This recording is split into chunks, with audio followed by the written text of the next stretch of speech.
इस पृथ्वी को मैं संकल्प लेकर चला हूं, निश्चरहीन करहु मैं भुज उठाए प्रणकीन। तो ये जो राक्षस हैं इनका कैसे समापन किया जाए, कैसे इनको समाप्त किया जाए। इस वन की यात्रा में थोड़ी गूंज ज्यादा है। इस वन की यात्रा में भगवान ने 3 ऋषियों से 3 मार्गदर्शन प्राप्त किए। भरद्वाज ऋषि से पूछा कि मैं किस मार्ग से जाऊं। कहिए नाथ हम के ही मग जाए। वाल्मीकि जी और मार्ग उसी से पूछो जो संगम के किनारे बैठा हो। संगम माने गंगा यमुना सरस्वती का मिलन केंद्र। गंगा भक्ति की प्रतीक है, यमुना कर्म की प्रतीक है, सरस्वती जी ज्ञान की प्रतीक है।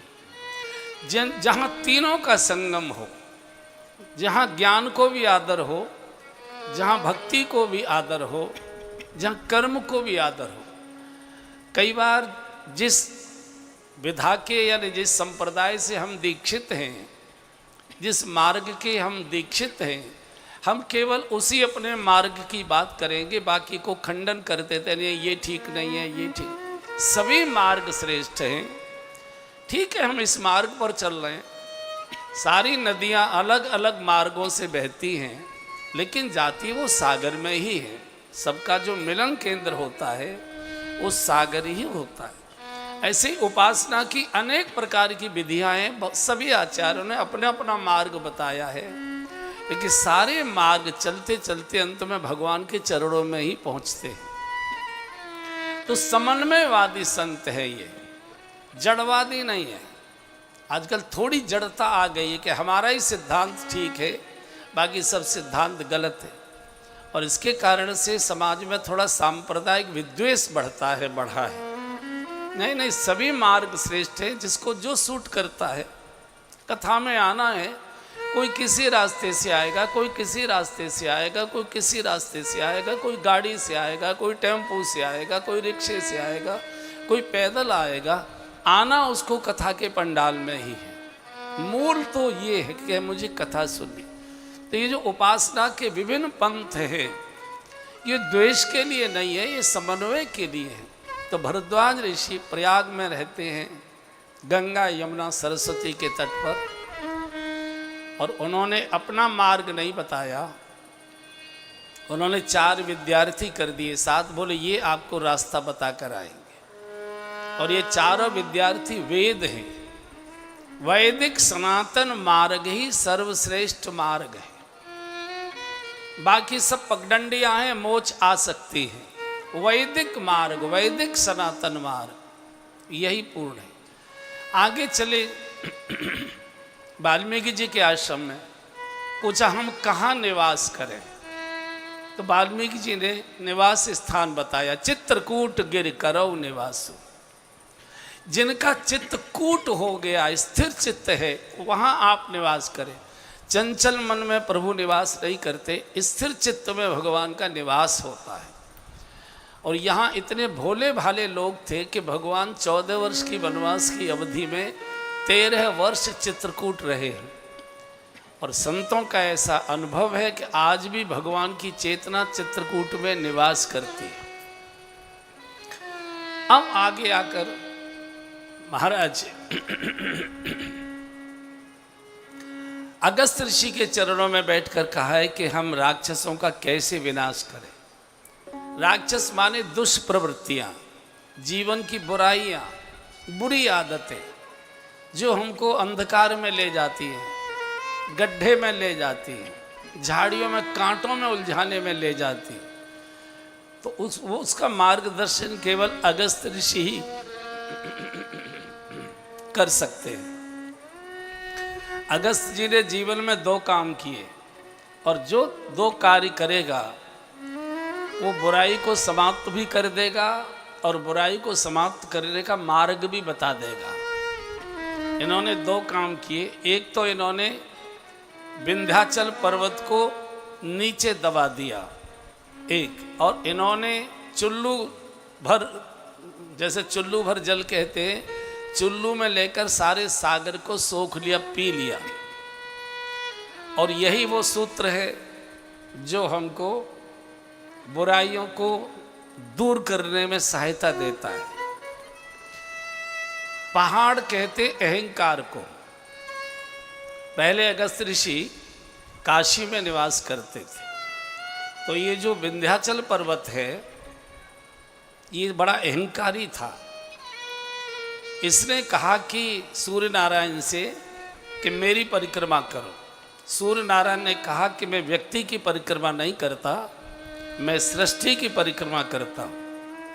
अहंकारी ने कहा अगर मेरी परिक्रमा नहीं करोगे तो मैं तुम्हारे प्रकाश को धरती पर आने ही नहीं दूंगा। या तो मेरी जय जयकार करो, नहीं मैं किसी की जय जयकार नहीं करने दूंगा, अंधेरा पैदा कर दूंगा। और ये विंध्याचल इतना ऊंचा उठ गया कि ने सूर्य के सारे प्रकाश को ढक दिया। सृष्टि में हाहाकार मच गया, क्या करें क्या न करें। तो ऋषियों ने, देवताओं ने प्रार्थना की। अच्छा, इसमें एक अच्छी बात, हर बुरे व्यक्ति में कोई न कोई एक अच्छा गुण भी होता है। बुरे से बुरे व्यक्ति में कुछ न कुछ गुण जरूर होता है, और हर एक अच्छे से अच्छे व्यक्ति में कुछ न कुछ दुर्गुण भी अवश्य होता है। तो सृष्टि मिली जुली। ये गुरु के प्रति बड़ी निष्ठा रखता था। तो देवताओं ने जाकर अगस्त ऋषि से प्रार्थना की, महाराज आपके चेले ने नाक में दम कर दिया है, इतना ऊंचा उठ गया, सारी सृष्टि में अंधकार छा गया, वो प्रकाश आने ही नहीं दे रहा है, कुछ रक्षा करिए महाराज, कुछ उपाय उसे समझाइए। तो अगस्त जी ने कहा वो ऐसे समझेगा नहीं, बहुत अहंकारी है, और अहंकारी को समझाना थोड़ा मुश्किल पड़ता है, लेकिन चलो मैं प्रयत्न करता हूँ। देवताओं को, ऋषि मुनियों को विदा किया। अगस्त ऋषि ने कार्यक्रम बनाया दक्षिण भारत की यात्रा का, दर्शन करने का। तो हम लोग जब जाते हैं यात्राओं पर, तो जहाँ जहाँ हमारे परिचित होते हैं उनको पहले से समाचार दे देते हैं कि हम इस रास्ते से निकलेंगे, इस दिन निकलेंगे। तो कहीं जलपान कर लेते हैं, कहीं प्रसाद पा लेते हैं, कहीं रात्रि की ठहरने की व्यवस्था करा लेते हैं, तब यात्रा पूरी होती है। तो अगस्त ऋषि ने समाचार दिया विंध्याचल को कि मैं दक्षिण भारत की यात्रा पर आ रहा हूँ, तुमसे मिलते हुए निकलूँगा, तुम्हारे पास बैठकर एक कप चाय पीकर जलपान करके फिर आगे बढ़ूँगा। तो इसलिए बड़ी खुशी हुई कि गुरुदेव आ रहे हैं। तो स्वागत सत्कार में इसने बड़ा फूल वूल सब ऐसा अपने ऊपर उगा दिया सारा। जब पहुँचे अगस्त ऋषि तो इसने साष्टांग प्रणाम किया। गुरु के सामने साष्टांग प्रणाम किया ही जाता है, तो इसने साष्टांग प्रणाम किया। गुरुदेव ने इसके सिर पर हाथ रखा, बेटा आयुष्मान भव, स्वस्थ रहो, प्रसन्न रहो, यशस्वी रहो, लेकिन मैं अभी दक्षिण भारत की यात्रा पर जा रहा हूँ, जब लौट कर आऊँ जब तक तब तक ऐसे ही लेटे रहना। और वो बेचारा गुरु आज्ञा मानकर ऐसे ही लेटा हुआ है आज तक भी। आप चित्रकूट गए होंगे, चित्रकूट के पहाड़ की चोटियाँ नहीं है, ऐसे पठार जैसा है चित्रकूट। और जाकर वे दक्षिण भारत में बस गए। न तो गुरुजी दक्षिण से उत्तर में काशी लौट कर आए, और न चित्रकूट लेटे से बेचारा खड़ा हुआ। युग बीत गए, आज तक लेटा हुआ है। गुरु आज्ञा का इसने पालन किया। हालांकि गुरुजी ने थोड़ा सा इसको धोखा जैसा दिया, उसने श्रद्धा के कारण से, निष्ठा के कारण से स्वीकार कर लिया। भगवान श्री राम को, आइए स्वागत, बैठिए, जय जय, स्वागत। भगवान श्री राम को ये जानकारी हो गई इन देवताओं ने अपने स्वार्थ के लिए गुरु भक्ति का दुरुपयोग किया है, शोषण किया है।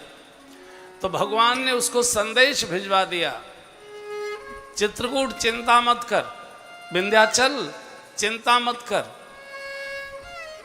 तू सूर्य की परिक्रमा करना सूर्य से चाहता था कि तेरी परिक्रमा करें। सूर्य ने तो तेरी परिक्रमा नहीं की, लेकिन सूर्य वंश का मालिक तेरी परिक्रमा करने आ रहा है, मैं स्वयं परिक्रमा करूंगा। और इस 14 वर्ष के वनवास की अवधि में भगवान श्री राम ने 13 वर्ष तक परिक्रमा की है, चित्रकूट में विचरण किया है, परिक्रमा की। तो जो अपने अहंकार को उठने न दे। और तीसरा, अगस्त ऋषि ने सागर पी लिया। सागर शोक का प्रतीक है, अवगाह शोक समुद्र, चुल्लू भर लेकर सारे सागर को पी लिया। बंधु और बहनों, मनुष्य दो ही समय बिगड़ता है, या तो अहंकार आ जाए, पद का आ जाए, पैसे का आ जाए, प्रतिष्ठा का आ जाए, जय जयकार का आ जाए, शरीर के बल और स्वास्थ्य का अहंकार आ जाए, या तो व्यक्ति उद्दंड होता है अहंकार में, और या फिर बिगड़ता है शोक में। बहुत अच्छे अच्छे लोगों के बारे में मेरी बात सुनकर आपको ध्यान आ जाएगा, जो प्याज भी नहीं खाते थे कभी, जिन्होंने कभी चाय भी नहीं पी, वो शराब पीना शुरू कर देते हैं। कई बड़े दुर्गुणों में फंस जाते हैं। उनसे पूछे, अरे आप तो बिल्कुल शुद्ध सात्विक थे, आप तो कुछ खाते पीते नहीं थे, ये मदिरा कब से शुरू कर दे? बोले क्या बताएं, व्यापार में बहुत बड़ा घाटा हो गया, जवान इकलौता बेटा उसकी मौत हो गई, उस गम को सहन नहीं कर पाए, तो गम को भुलाने के लिए, सहन करने के लिए हमने ये पीना शुरू किया। तो गम में भी व्यक्ति बिगड़ता है और अहम में भी व्यक्ति बिगड़ता है। तो जो किसी भी प्रकार के अहम को उठने न दे, आजकल दिखाई दे रहा है, आजकल दिखाई दे रहा है, अनेक प्रकार का अहंकार आदमी खोपड़ी पर लिए है, या फिर गम है, सब दिन एक जैसे नहीं रहते। अहंकार करने लायक भी पद पैसा हमेशा नहीं रहता। राजस्थान इसका उदाहरण है, बड़े बड़े राजाओं के किले चमगादड़ भी रहना पसंद नहीं कर रही है।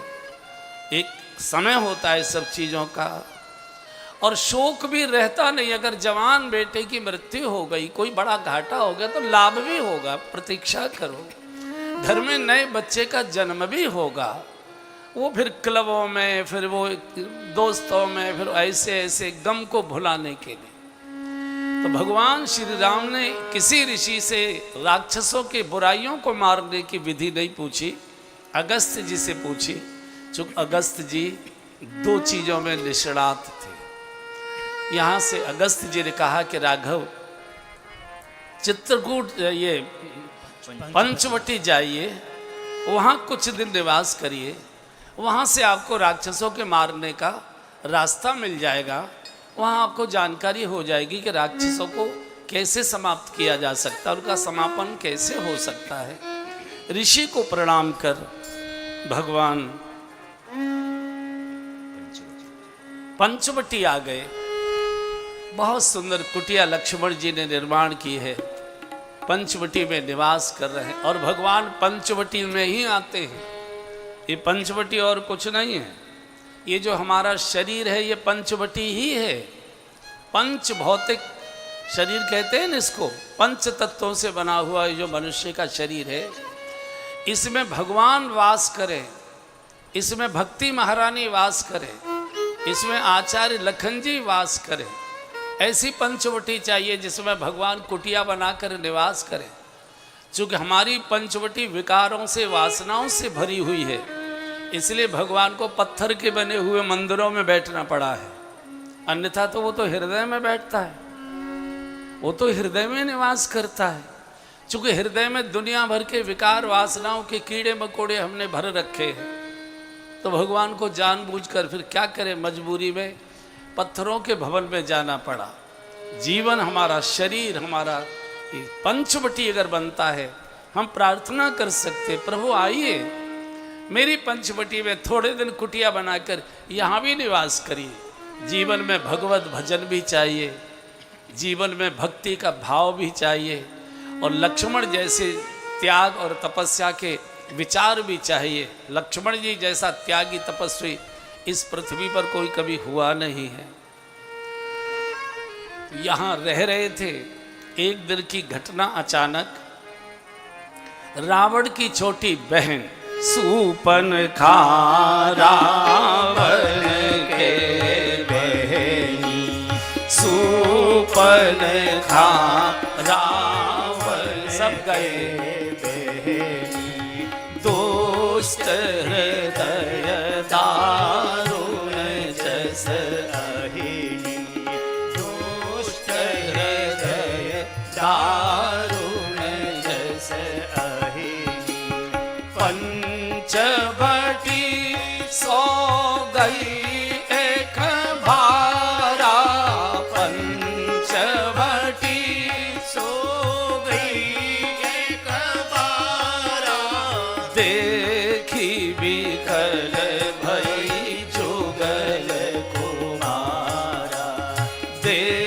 दुखी विकल भय जुगल कुमार। हाजी सूपन खा रावण के बहनी, सूपन खा रावण के बहनी।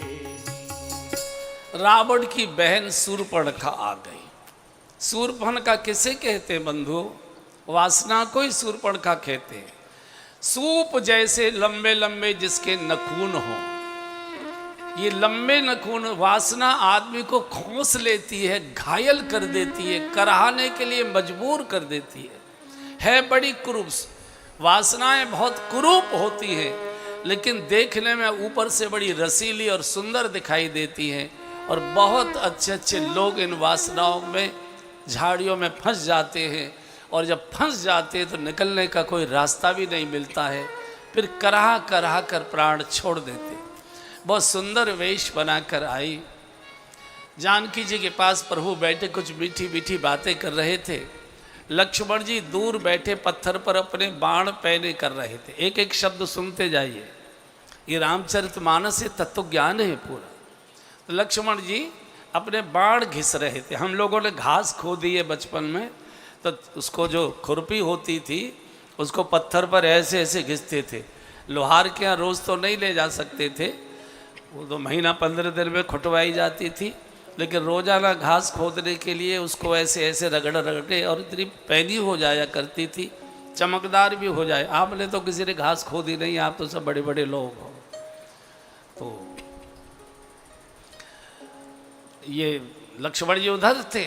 शूर्पणखा ने आते ही सीधा प्रस्ताव कर दिया, तुम सम पुरुष नमो सम नारी, तुम सम पुरुष नमो सम नारी, तुम सम पुरुष नमो सम नारी, तुम सम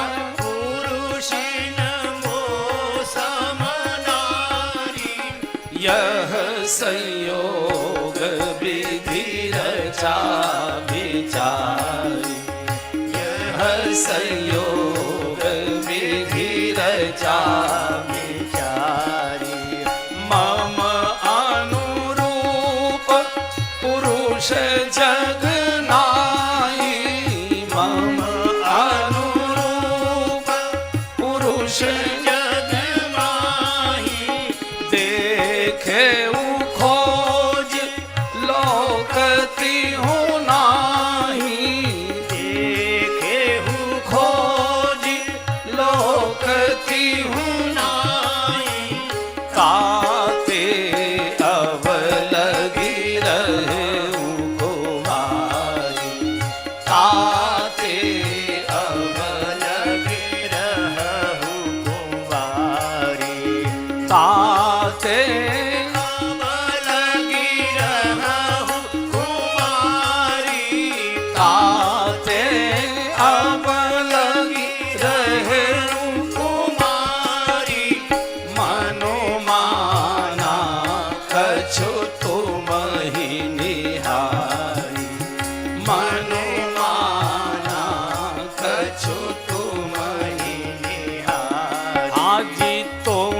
सम पुरुष नमो सम नारी, तुम सम पुरुष नमो सम नारी। देखिए कितनी ढीठ उजड्ड है ये, कितनी असंस्कारी है ये। सीधे सीधे बोल दिया कि तुम्हारे जैसा मैंने कोई पुरुष नहीं देखा, और तुमने भी मेरी जैसी सुंदर कोई नारी नहीं देखी। तुम सम पुरुष नमो सम नारी। लगता है विधाता ने हम दोनों का संयोग करने के लिए हम दोनों की रचना की है। मैं बहुत सुंदर हूँ, गुणवान हूँ, और इसलिए मैंने तीनों लोकों में खोज कर देख लिया, मेरे अनुरूप कोई पुरुष ऐसा मिला नहीं जिससे मैं विवाह कर लेती। वैसे तो तुम भी मेरे लायक नहीं हो, लेकिन अब मुझे जीवन काटना है, किसी न किसी के संग तो रहना ही है। तो मैंने अपने मन को समझा लिया। मन माना कछ तुम्हें निहारी, तुमको देखकर मैंने अपने मन को समझा लिया है कि चलो काम चल जाएगा, तुम्हारे साथ जीवन हमारा कट जाएगा, हमसे शादी करो। ये वासना है। देखिए कैसा भी हो तो भी लड़की प्रस्ताव नहीं करती कि मेरे साथ विवाह करो। विवाह हमेशा पुरुष ही प्रस्ताव करता है, और जो भी होता है उसके माता पिता, हमारे भारत की तो परंपरा ये है कि पिता ही बिटिया के लिए वर खोजने जाते हैं और बेटी के अनुरूप हम अपने कुल खानदान के अनुरूप वर को तलाश करते हैं। भले ही देर हो जाए, घर में भी माताएं झगड़ती हैं कि यहाँ बैठे गप्पे करते रहते और लड़का ढूंढो, बिटिया बड़ी हो रही है, सबके मोहल्ले वालों की शादियाँ हो गई, कितनी और बड़ी करोगे। तो हमारे भारतवर्ष में कन्या के लिए वर खोजने जाया जाता है, खोजते। तो मैं तीनों लोकों में खोज खोज कर थक गई, मेरे अनुरूप कोई वर मुझे मिला नहीं। अब जीवन तो मुझे काटना ही है। तुमको देखकर मेरे मन में आ गई कि चलो काम चला लेंगे।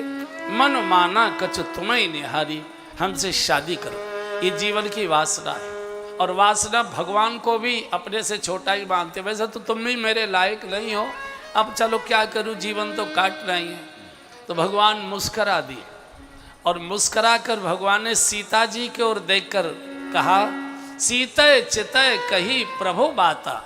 भगवान ने सीता जी की ओर ऐसे देखा और सुपर्णखा से कहा कि अहय कुमार मोर लघु भ्राता, वो मेरा छोटा भैया है, वो कुमार है, तू जाके उससे बात कर। यहाँ कोई कह सकता है कि भगवान ने झूठ क्यों बोला? भगवान तो सत्यनारायण है, असत्य कैसे बोला? भगवान कभी झूठ नहीं बोलते। सामने वाला जिस भाषा में बात करता है, भगवान उसको उसी भाषा में उत्तर देते। भगवान जानते हैं कि तू विधवा है, विवाहित हुई है तू, इसलिए इतनी उद्दंड, इतनी उच्छृंखल थी कि ससुराल में रह ही नहीं पाई। रावण के यहाँ रहती थी, मायके में रहती थी, उद्दंड बहुत थी, इसने अपने पति की स्वयं ही हत्या करवा दी थी। इसके साथ कौन शादी करेगा? तो भगवान कहते हैं कि तू है तो विधवा और कह रही है कि ताते अब लग रहे हो कुंवारी। अगर तेरी परिभाषा में तू कुंवारी है तो मेरी परिभाषा में मेरा छोटा भैया भी कुंवारा है। वैसे भी राजाओं के बच्चों को कुंवर साहब कह के बोला जाता है, तो वो भी कुंवारा है। क्योंकि तू कुंवारी इसलिए कि तेरा पति तेरे साथ में नहीं है, तो मेरा भैया कुंवारा है इसलिए कि उसकी पत्नी उसके साथ में नहीं है। मैं तो शादीशुदा हूँ, मेरी पत्नी तो ये बैठी है, तुम जाकर उससे बात कर। वासना बहुत चंचल होती है, यहाँ काम नहीं बना तो यहाँ, यहाँ काम नहीं बना तो यहाँ, यहाँ काम नहीं बना तो। ये लक्ष्मण जी के पास पहुँच गए। लक्ष्मण जी से कहा कि मैं तुमसे शादी करना चाहती हूँ, हमसे शादी करो। लक्ष्मण जी बाण घिस रहे हैं, सुपर्णखा की ओर देखा नहीं, बाण घिसते घिसते कह दिया, सुंदरी सुन, मैं तो उनकर दासा, मैं तो उनका दास हूँ, और तुम दासी बनने तो आई नहीं हो। मैं तो सेवक हूँ, दास हूँ, लकड़ी काट कर लाता हूँ, भोजन बनाता हूँ, बर्तन मलता हूँ, सारे काम करता हूँ, झाड़ू बुहारी लगाता हूँ, और तू कोई नौकरानी बनने तो आई नहीं है, तू तो महारानी बनने आई है। और महाराज हमारे महाराज हैं, अयोध्यापति हैं, तो उनसे जाकर बात कर ले। तो ये फिर भगवान के पास आ गए। भगवान का वो तो शादी करने को तैयार नहीं, तुम कर लो ना। भगवान ने कहा जाओ तो सही, शादी एक साथ नहीं होती, थोड़ी बाग वगैरह में घुमाने ले जाओ, कहीं रेस्टोरेंट ले जाओ, थोड़ी मीठी मीठी बात करना, ऐसे थोड़ी थोड़ी तैयार करना। 3-4 बार इसको इधर से इधर, इधर से इधर चक्कर काटना पड़ा। क्रोध में वासना बहुत जल्दी अपने निजी स्वरूप में प्रकट हो जाती है। अगर वासना पूर्ण नहीं होती तो वासना बहुत क्रूर हो जाती है, वासना हत्यारी हो जाती है। और आपने देखा है कि आजकल बहुत सारे अपराध सेक्स के कारण से हो रहे, चूंकि वो पूर्ण नहीं हुआ तो या तो आत्महत्या करते हैं, या तो जहर खाते हैं, या तो किसी की हत्या कर देते हैं। ये पूरा हमारा जीवन दर्शन है रामचरितमानस। और इसने सोचा जब तक ये महिला इसकी बगल में बैठी रहेगी तब तक ये मेरी ओर आकर्षित नहीं रह सकता। भगवान कहना चाहते हैं कि वासनाएं आएंगी, आप साधु वेश बनाकर वैराग्य का संकल्प लेकर त्याग तपस्या का जीवन जीने, घोर वन में भी जाकर झोपड़ी बनाकर रहने लग जाओगे, संसार की वासनाएं आपको फंसाने के लिए वहां भी पहुंच जाएगी। और बंधुओं, ये तो प्रतीक है, वासना मन में होती है, वासना मन में होती है और मन से बुद्धि में जाती है और बुद्धि से इंद्रियों में आती है और इंद्रियों के द्वारा वो सक्रिय होती है। वासना की स्थिति है। कोई चीज़ आपने देखी, सबसे पहले वो आँख में आई, आँख से मन में गई, मन से बुद्धि में आई, ले लो ले लो, देखो पूछो कितने में मिलेगी, और फिर वो आगे बढ़ जाता है। तो आपने सुना होगा, पुराणों में बहुत सारी कथाएं आपने सुनी होंगी कि वो एक ऋषि बड़ी तपस्या कर रहे थे वन में और एक अप्सरा आई और वो उसको पतित कर गई। अप्सरा के प्रति वो आकर्षित हो गए और तपस्या भंग हो गई। कोई अप्सरा नहीं आया करती थी बंधु और बहनों। अब स्वामी जी ने वर्षों से स्नान नहीं किया, जटाओं में जुए पड़े हुए हैं, फटीचर हाल में है, टूटी सी झोंपड़ी में रह रहे हैं। इनको अप्सरा ही आएगी क्या? क्या देवताओं की कमी है क्या? 33 करोड़ देवता हैं? नहीं नहीं बंधुओं, इसका भाव समझिए। जब वासना मन में रहती है और मन से जब बुद्धि में विचारों में आ जाती है, तो जो जंगल में घास खोदने वाली घसहेरिन होती थी, जो भेड़ चराने वाली महिलाएं होती थी, वही अप्सरा दिखाई देने लगती थी, वही सुंदरी दिखाई देने लगती थी। मन में जिस प्रकार का चिंतन चलता है, उसी प्रकार से आँखों से हमको वो दृश्य दिखाई देने लगता है। बहुत बड़े बड़े रईस परिवारों के बहुत बड़े बड़े लोगों को मैंने सुना है कि वो अपने घर की मेहरी से ही संबंधित हो जाते हैं। कारण क्या है? यही कारण है कि जब आप काम का मन में चिंतन करते रहेंगे तो कुरूप भी स्वरूप जैसा लगने लगता है। ये हमको सावधान करने के लिए कथा गाई गई है गोस्वामी जी ने। कलयुग के जीव फिसलने से बच जाएं, उलझने से बच जाए, इसलिए सावधान करने के लिए भारत सरकार ने भी सारे सड़कों पर चारों ओर लिखवाया है, सावधानी हटी दुर्घटना घटी। इसलिए बहुत सावधान रहने की आवश्यकता, बहुत सावधान रहने। ये जो मन में वासना इंद्रियों में नहीं होती बंधुओं, काम इंद्रियों में नहीं होता है, काम मन में होता है। इसलिए उसको मनोजवम कहा गया है। उसका जन्म मन से होता है, मन से बुद्धि में आता है, बुद्धि की आज्ञा से इंद्रियों के द्वारा प्रकट हुआ करता है। हम सोचते हैं कि काम इंद्रियों में, नहीं, काम हमारे भीतर के मन में होता है, विचारों में होता है, धीरे धीरे वो आगे बढ़ा करता है। तो ये लक्ष्मण जी ने कहा, मैं तो उनका दास हूँ, मैं तो लकड़ी काटता हूँ, मैं तो काम करता हूँ। वो जब बोले वो तो शादीशुदा है, बोले कोई बात नहीं, तुझे भी रख लेंगे। हमारे पिताजी ने 750 रानियाँ रखी थी, एक तुझे भी ये रख लेंगे, कोई बात नहीं। तो ये फिर आ गई राम जी के पास, बोले वो तो तैयार रहे, अब ना कर लो तैयार, मीठी मीठी थोड़ी बात करना। 2-4 बार चक्कर लगाए, वासना फिर अपने असली स्वरूप में आ गई और वासना ने तय कर लिया, जब तक ये बैठी रहेगी जानकी इसकी बगल में, भक्ति जब तक मनुष्य के जीवन में रहेगी, वासना पास नहीं आ सकती। जीवन अगर उपासना में बैठा है तो वासना दूर भागेगी, वासना आ नहीं सकती। भगवान जब भी बात करते हैं भक्ति देवी को देखकर, दृष्टि संसार में रहिए, व्यापार करिए, कारोबार करिए, ऑफिस अटेंड करिए, मित्रों के साथ घूमने जाइए, लेकिन हर समय दृष्टि अपने भजन पर, अपनी भक्ति पर और अपने परिवार की इज्जत पर रखिए। कोई कलयुग नहीं है, आपको कोई फिसला नहीं सकता है। आज भी सतयुग का जीवन जी सकते हैं। हर समय या तो अपने माता पिता की इज्जत का ख्याल रखिए कि मैं किस घर में जन्मा हूँ, मेरे बाप की कितनी बड़ी इज्जत है, लोग क्या कहेंगे, उनका बेटा यहाँ ऐसा कर रहा है, ऐसा खा रहा है। या तो फिर अपने गुरु को हमेशा ध्यान में रखिए, मैं उनके चरणों में बैठता हूँ, उनका करकमल मेरे शीश पर आया है, वो क्या सुनेंगे।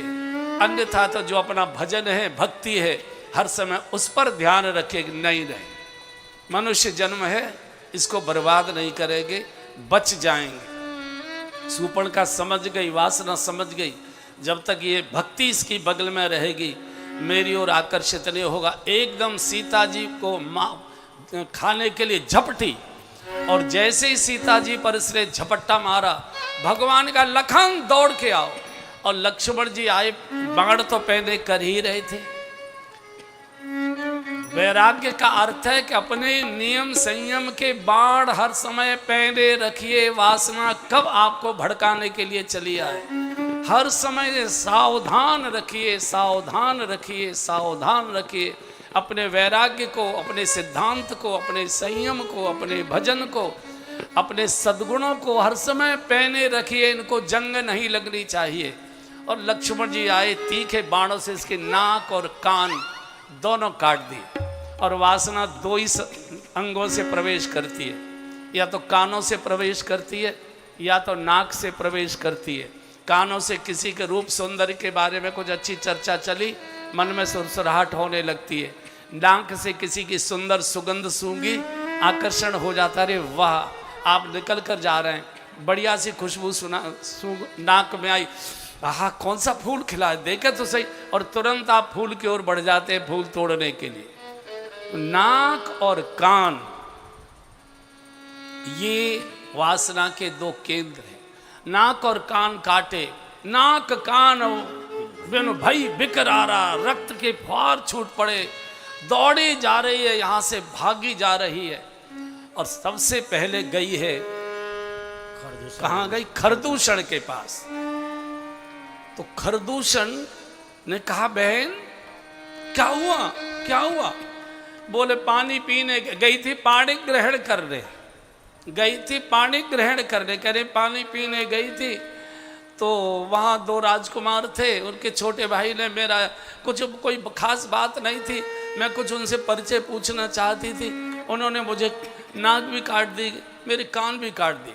उनका बहन चिंता मत करो। और यहाँ से खरदूषण चले 14,000 सेना लेकर। खर और दूषण, दूषण माने दुष्प्रवृत्ति, खर माने मूर्खता, और 14,000 सेना लेकर चले। 14,000 माने हमारी जो 14 इंद्रियां, 5 कर्मेंद्रिय, 5 ज्ञानेंद्रिय, 10 और अंतःकरण चतुष्टय, मन बुद्धि चित्त और अहंकार, जब ये दूषित हो जाते हैं तो वासना के पीछे पीछे उन्हें जाना पड़ता है भगवान से युद्ध करने के लिए। वासना जब हमारी सारी इंद्रियां दूषित हो जाती, आए भगवान ने कहा लखन तुम जरा जानकी जी की चिंता करना, इधर उधर हिलना नहीं, मुझे थोड़ा सा अपशकुन जैसा लग रहा है। और जटाजूट बांधकर भगवान चले हैं खरदूषण से युद्ध करने। जैसे ही दूर से खरदूषण ने भगवान के बनवासी स्वरूप को देखा, राक्षस इतने प्रभावित हो गए, राक्षसों के हाथ से शस्त्र गिर गए और एक दूसरे से कहने लगे भैया हमने दुनिया में बहुत बहुत सुंदर लोग देखे, हम भारी जन्म सुनहु सब भाई, हम भारी जन्म, सब गाइए, सुनहु सब भाई, देखी नहीं ऐसे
भगिनी